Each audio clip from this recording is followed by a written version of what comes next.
Okay, hello and welcome back once again. We're going to take a look at another one of these takeoff and landing built-in lessons. We've already covered the taxiing, the takeoff, dead stick landing, and landing without elevator. Well, that was an interesting one. And then so next would be landing, and we're going to combine throttle and yoke to land safely. Well, we've pretty much covered this already in the other lessons that I do, but let's see what the built-in lesson is like and how I do or don't do with it, according to the Microsoft Flight Simulator uh, criteria. So here we go. Final approach, flare and deceleration in flight, endpoint, rear wheels touchdown. Yep. What goes up must come down. In this training session, you'll focus on the key techniques for successful landings. Manage speed and glide path on the final approach. True. Flare the aircraft to touch down smoothly. Yeah. And brake after landing to end the flight safely. Yeah, you typically want to brake when you're done. All right.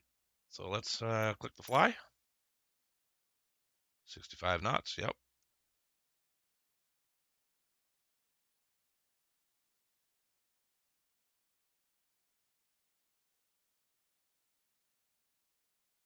Wonder if they're going to have us put flaps in this time. Although, if we're coming in from final, we should already have flaps. But it looks like we're not having flaps. Again, I've learned in the other ones I'm not going to add flaps unless instructed to do so in these lessons. And we'll see. Ready to fly. My first instructor used to say, the best part of flying is landing in one piece. Let's maintain our Today, you're in charge 65. of bringing us in for a safe landing. And I've already set us up in landing configuration at 65 knots with 10 degrees of flaps and idle power. Idle power. Keep your Okay. endpoint on the runway threshold. When you're 10 feet above the runway, it's time to flare.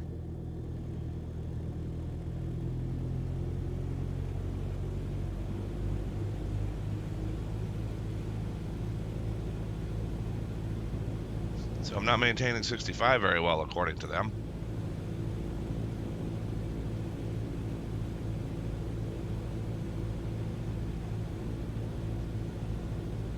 See the pappies? Looks like we got two white and two red.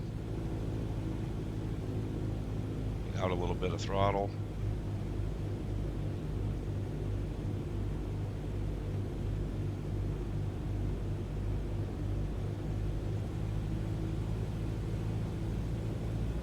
Get better aligned with the runway.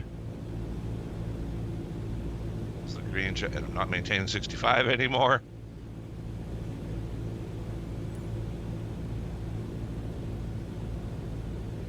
So those little green guys up top there, criteria keeps popping in and out, so that's probably affected my score. It's not going to be a very good one.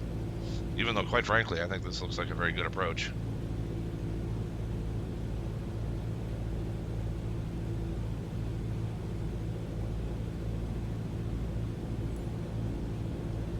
We're aligned with the runway. There's nothing wrong with this approach, but you know you're going to get a lousy score at this point.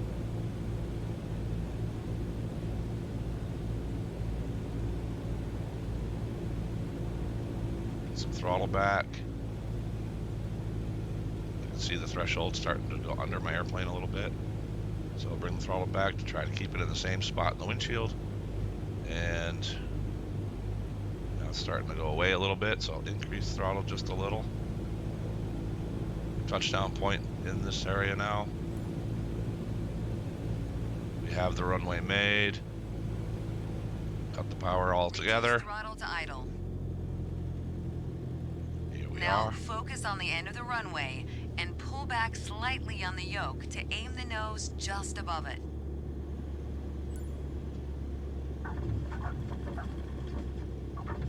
Nice. Now apply the brakes to slow us down and bring the plane to a stop.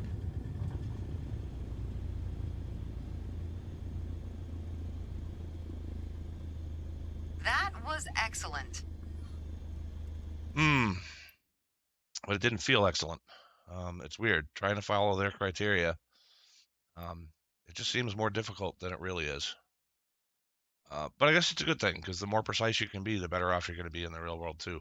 You know, and it's truth. But really the deal was there was nothing wrong with the approach I was doing, even though it was not meeting their criteria at the time. I think the only thing that was really wrong was that toward the very end, I did sort of drift in alignment from the runway, so I had to make that banking correction pretty close to the runway, which it does happen in real life too, but you really want to avoid that if you can. So that was definitely something I would like to do better next time. Um, but otherwise, yeah, it's not bad. I think it's worth doing. But I think it's worth doing this to have somebody talking you through it if you're not watching a video or something. But once you're kind of comfortable with it, just practice on your own because you know the ropes a little bit and just get comfortable. You're not always going to be dead on center line. You're not always going to be perfectly aligned with the runway, and it's okay because you're not always that way in the real world either. So we try, and a lot of the times we are dead center and everything's perfect, but nothing's always perfect. So anyway, yeah, it's not a bad one. All right, we'll catch you in the next one.